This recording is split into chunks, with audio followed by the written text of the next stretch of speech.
First of all, thank you for inviting me and for putting together this panel. I want a special thanks to Maya for all the work she's done, for Insight Center, and for all of you who do work on closing the racial wealth gap. So I'm going to pull back a little bit and talk about just, first of all, the fact that what wealth is and the two wealth gaps. We normally talk about one and sort of what are some of the trends, and I'm trying to do this in about 6 minutes. There are two formal kinds of wealth. I mean, there are many. There's debate among economists whether money is the only kind of wealth. But basically, the idea is obviously wealth is what you have over income. And there's wealth we can talk about in terms of survival, that is wealth just to get by, which is about 3 months of, to be able to live for 3 months. And we call that just sort of survival wealth. And this is what's called transformative wealth. And that's wealth you invest in that builds other wealth. And you send your kids to school, you withstand catastrophes. It transforms your life, and maybe at some point you let your children inherit it. So for the most part, the black community only has, if any, wealth, the first kind, just wealth just to get by. And it's not just true of the black community, it's true of some of the other communities, Native Americans, Latinos, and others, whereas whites have more transformative wealth, which means they pass their wealth on. And many of you may know Piketty's new book, Capital in the 21st Century. He talks about wealth outpaces income. So if you just look at, although some economists challenge that, but for the most part, he argues that if we live in a society, in a world where if you're just getting income and someone has wealth, it's accumulating faster than your income. So it accumulates and you have more and more concentration. He talks about this. So there's also another important question which we oftentimes don't address. We talk about wealth inequality. And the question is, when does wealth inequality become a problem? No one's suggesting that everyone should have the same amount of wealth, but at some point it becomes a problem. And we don't spend enough time talking about what that point is. What there's general agreement on is when wealth concentration actually starts to transform, control, overly influence the political and economic situation. So while we accept a certain degree of wealth inequality, when it actually starts to change our democracy, most people agree that's problematic. And I'll come back to that in a minute. So if we look at the huge inequality in wealth and growing inequality in wealth, we know the government plays a very substantial role, both in terms of creating the rules of the game for accumulation of wealth, and also how wealth is distributed, and whether taxes or not. So if you think about wealth creation in the United States, think about the robber barons. All of them was heavily subsidized. Railroads, oil, almost any industry. Think about the wealth today, the internet. Again, heavily government subsidies. You think about the middle class, meaning mainly white. The white middle class is relatively new. It actually was generated at the end of the Depression, largely from the Marshall Plan investment in government, and it was racialized. So people of color were not allowed to participate in what was the greatest wealth creation of a large number of people in the history of the world. And by the time we got to the point where blacks were really starting to participate and other people of color, the government had actually stopped that process. So we now have two growing wealth gaps, and they're related, and we don't relate them as often as we should. So the first one, obviously, is the racial wealth gap between blacks, people of color, and middle-class whites.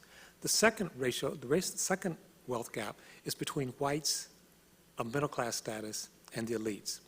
Both of those wealth gaps are growing, and they've been accelerating since the 1970s. And oftentimes, if Congress takes on any policy, it focuses on the latter. It focuses on the middle class, which until recently meant white. And it doesn't focus on the racial wealth gap. What I want to suggest, again, is those two things are related in some unusual and some powerful ways that we have to begin to address. So first of all, Congress is not going to seriously address the racial wealth gap while whites are falling behind for political reasons and other reasons. It's simply not. And I say Congress, I can say the White House as well. President Obama's made that clear. So while America overall is falling behind the elites, and blacks and Latinos and others are falling faster behind, there's no special program for blacks and Latinos. So one of the things we have to at least pay attention to the larger trend of whites falling behind the elites. But the second question is, why are whites in the middle class falling behind the elites? And this is what's unusual. We actually can chronicle when that started happening. It was in the mid-'70s. And so we actually, and it's not the market, it's not technology, it's not computers, it's none of those things. And that's the normal response you get. It's not education. It's none of those things. And how do we know that? We can look at other countries. We look at our sister country, Canada. They didn't have the same explosion of inequality in terms of wealth as we did during the same time period.